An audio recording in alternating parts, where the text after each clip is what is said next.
I like, click, subscribe, do all that. You already know what time it is. It's Netflix time. This movie's called Wish Dragon. Determined teen Din is longing to reconnect with his childhood best friend when he meets a wish-granting dragon who shows him the magic of possibilities. Good old-fashioned family feature and all that. Just came out, it's an hour 42 minutes long. Spoiler alert, let's get it. So we start with a magical gate being opened up looking like a Chinese heaven. But then as whoever's getting closer, it just shuts his door on him. And then this big motherfucker gets in the way and starts playing the damn ukulele. Next thing you know, we see kids in school learning about stuff. Everybody draws what they see up on the board, except for one particular student named Din. He's up there drawing dragons and shit. And gets kicked out the classroom. Turns out this girl named Lena did the same thing and got kicked out of her classroom. They end up having something in common. They became cool. Everybody else gets picked up from school, but he's the last one leaving because his mom works heavy, so he's basically just stuck there. But Lena also has a dad that barely shows up, so she takes his hand and they basically walk home together. And that's the start of their friendship. Playing together and all that, watching random ass cartoons on TV, trying to figure out what that is. Flying female monkeys doing samurai tricks. I promise you, I'm gonna figure out what the hell they're watching.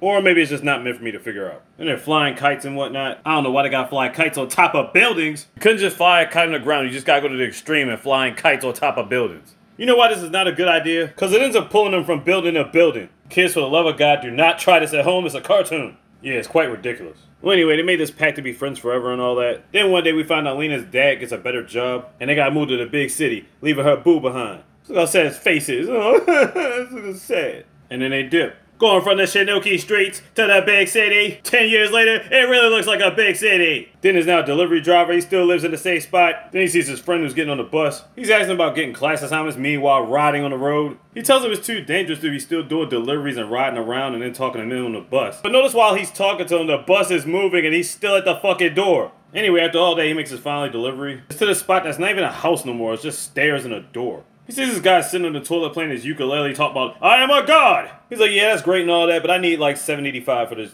freaking soup. And he gives him this green teapot. He says, do not reject the will of the gods, take the teapot! So as he was leaving out, he was about to give him hot sauce and he just disappeared. Then he starts talking normally like, thanks, it's just not the same without hot sauce. Trust me, it's hilarious because he's so eccentric throughout most of the dialogue.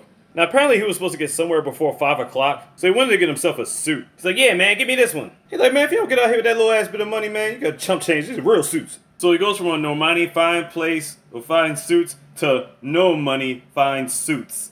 And he makes it in just in time to get himself a suit. As he gets home, he looks over at this chart that he made when him and Lena was little, like a little height chart. And he's like, yeah, I'll see you tonight. What the fuck is he talking about? He ain't seen her in like 10 years.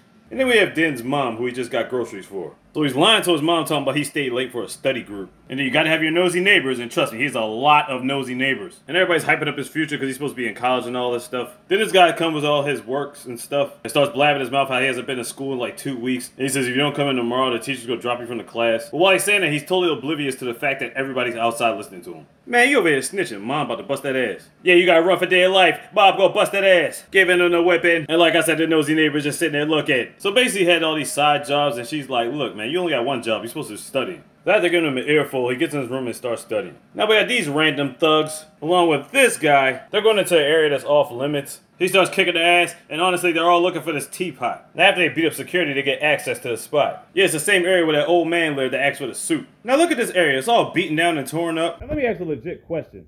Why would you need anybody patrolling this area? It's fucked up. Who else would want to ransack this area? It's like a cyclone hit it. He's so psyched at nighttime he has his suit on. I'm like, what the heck? He goes up on the rooftop. He has this kite and a teapot with him. And this is what the suit was for. To wait for a billboard of Lena to pop up. I know that's your childhood best friend and all that, but it's funny that he bought a damn suit. Knows exactly what time her billboard is going to pop up, so he can wait to have conversation with it. It's fucking hilarious. So the real reason he needs a suit is so he can get to one of Leah Lang's birthday parties. A birthday party that's coming up. But how's he going to do it? I'm pretty sure he wasn't invited. Hell, he hasn't seen her in 10 years. Now he's practicing all the lines he wants to say when he finally sees her again. Then his cheap-ass suit rips to shreds. Then the billboard changes to the towers, luxury living. Metaphor or message? Sure. So he's feeling all sad and down in the dumps. Then he starts talking to the teapot for some reason. And the motherfucking dragon pops out ready to grant him 3 wishes. Basically, we're getting into Aladdin territory. Din doesn't believe it at first, but then he does a little convincing and then he gets it. But as the bad guys are looking, they see something popping off of the rooftop and they find Din playing with a teapot. And of course the chase was on. Then he got trapped in a corner and he was pretty much fucked. Forgetfully, he says he wishes he learned how to fight. And then he starts whipping their candy asses just off of reflexes alone. They tell their boss the situation and they're like, yeah, we gonna get this teapot no matter what happens. But who's the boss man they working for? Next day, Din wakes up, he thinks everything's just a dream, until he accidentally knocks down some things and almost spills a bunch of stuff. But basically, he catches everything off reflexes alone, then he realizes, yeah, he was not dreaming last night. Then he asks his mom, hypothetically, what would she wish for? He's like, look, I wish you had the best future you could possibly have. Then he gets the genie out, basically tells him he has 3 wishes, he already used 1. He tells him he could easily ask for like money or gold and all of those stuff. He's just trying to get up out of there so he can go to the spirit world. But because he's been trapped for 1,000 years, Din is actually teaching him about the new ways of the world. He tried to get him to catch a bus, but he's not trying to get on the bus because he don't like a whole bunch of people in his face. So they're gonna catch a cab. The funny thing is, the only person that can see the dragon is the person that's holding the teapot. So they got this one scene that's stuck in the car, they're just waiting on traffic. So Din wants to use him to fly, so therefore he doesn't have to use one of his wishes. Because he's annoyed by the noise, people honking and everything like that, he goes along with Din's wishes and he flies him anyway without using one of his wishes. So afterwards he makes it to the spot. What spot perhaps? The spot where Lena is. Apparently she's a grown woman. She's like a supermodel, her dad's rich, all this other stuff. He's like, there's rules to this. I can't kill people and I can't make people fall in love with each other. And he can't understand for the life of him why he wants to waste his wish on a girl. Because back in the day he used to be human and he was a selfish warlord. So that's why he wants to hurry up and have these wishes about money and power and make him do it with all this other stuff. Well, anyway, his second wish is that he wants to be a businessman and have the dragon service him for like 24 hours. So now because he looks human, people can see him now. He finally gets inside the palace and she's on the dance floor, meanwhile talking to all these investors that she constantly has to smile for and do everything, but you can tell she really doesn't want to do none of this shit. So then the DJ asks for the birthday girl and the father to come to the dance floor, and she's smiling, but you can tell she's pissed off because her dad never showed up. So then Din interrupts the ceremony and puts his kung fu expertise to work, and then this shit comes out of nowhere, goes over towards the dragon, trying to tap them cheeks, but then he starts to turn back into dragon, so he's got to hurry up and get to the bathroom. See what I'm saying? Apparently water gets him back to normal, but the funny thing is you see what he's doing, he's drinking the water out of the toilet. He figured it out when somebody peed in there. Quite hilarious. Then goes to look for Lena, who ran off because she's so pissed off that her dad didn't show up for her birthday. They get to talking and she didn't realize who he is at first. And because he hasn't seen her in such a long time, because of her quote-unquote status, he figures he has to lie to stay in her inner circle. So he tells her his name is Dan. Yeah, Dan instead of Din, right? If you're gonna lie, why don't you just come up with a totally different name? Then when she thought her dad was coming, they had to zoom in the Zoom call. He stays constantly busy. The whole time Din was holding this present in his hand, I'm pretty sure it's the kite. You know, like a flashback memory or something. Then he lies to her dad and tells her he's Dan too. The thing is, it does get him a date with Lena though. Then we find out Lena's dad's bosses is hounding down his neck, and his company looking bad right now. In fact, it's about to go bankrupt. And it turns out Dad is the one that hired the goon squad to get the teapot. So Dad and them niggas know the secret about the teapot. The thing is, Dad doesn't know that Din is the one that has it. Time for his date with Lena. She's pretty much the same old Lena, just chill, laid back, conservative. But the dragon convinces him to be a fucking douchebag because that's what he was back in the day. And of course it doesn't work, he looks stupid for doing it. Then he tries to apologize for everything. And before he can tell her who he really is, the goons show up and they make the getaway. Then he hides in a dragon costume, which is obviously the dragon, fighting them niggas in a dragon costume. Then they make their getaway to the top of a building and start flying over other buildings. A blast from the past, huh? Well, anyway, he finally breaks down and tells her that it's Din, but she already knew by at this point. But honestly, she's had so much fun, she's happy to be back in the neighborhood. She goes to see Mom, who she hasn't seen in forever, and everybody just catches up on old times. Then they're all watching a soap opera on TV. I was actually intrigued by it too. No, like seriously, listen to the dialogue from this fake soap opera. What? You're saying that's not my son? You knew what was going on. Don't lie to me. No, you were lying to me this whole time. You just wanted to inherit my dad's business. That's right, and I will. I know what you did. You think you could fool me? I saw you with that guy. You have no idea. I knew I should have listened to my mother. I am your mother. No! I really want to find out what was going on in that soap opera for real.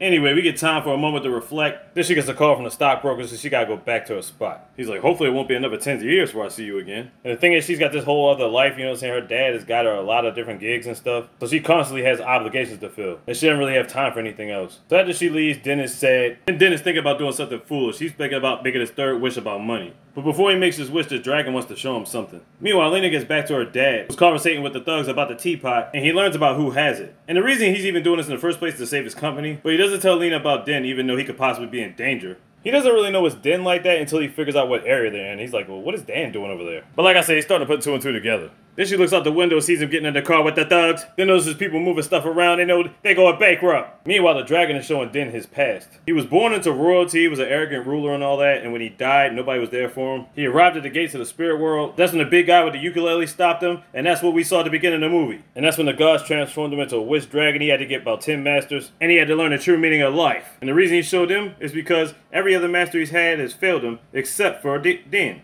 Here comes Dad and the goons. Anyway, it's Den versus the Master Flipper. While the fight's going on, Dad reaches up and grabs it. He kicks Den off the beam, so he has a heart. He tells him, I told you not to hurt the kid. But he don't care about none of that. He getting the teapot, and he gonna murk the Dad too. Then he kicks Dad off the beam. Oh no! Damn, he got fucked, son. Den got saved because he fell on the awning before hitting the ground. So he summoned the dragon and wished for the Midas touch. Lena gets there and sees her dad dying. Oh no! Now it's up to Den to bring the beef to the Golden Man once and for all. Somehow they get bounced out the car, both of them reaching for the teapot, and now they both rot in the dragon. So now they beefing on the dragon, and just when he's about to finish him off, something unexpected happens. The dragon actually stood in his way to save the kid's life and let himself turn to gold. And Den kicks his ass off the dragon, but as he's falling, he's touching himself and turning it to gold. And he's done deal dead, broken into pieces. Dragon hits the ocean, Den hits the ocean. Dragon floated to the bottom. Lena's dad is dead for real. All of a sudden, the dragon is back. He's back at the gates of heaven. And who's the elder god? The same guy that was living in that house with just a toilet, ordering the random soups. But now he's finally about to get in, but then he refuses. He says he needs to help out a boy and give him his last wish. He allows it, but only under one condition. So the dragon returns back to Den. His wish was to turn Mr. Wang back to life for Lena. The one henchman got all his puppies, the other dude got long legs. Mom learning valuable lessons and all that shit. Mr. Wang comes by and whispers in Den's ear like, yeah, I know what you did for me. He's forever in your debt. They all enjoy happy times together, just go ahead and kiss already. Then they become a big conglomerate of soup.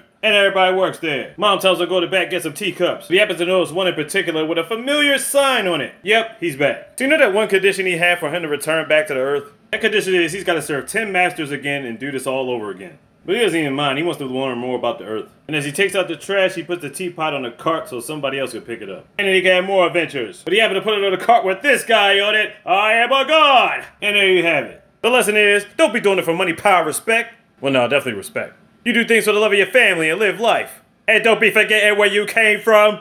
Wish Dragon on Netflix. Check it out. Like, click, subscribe, do all that. You all know what time it is. Sleep easy, all easy, mister. Big. You got this slogan.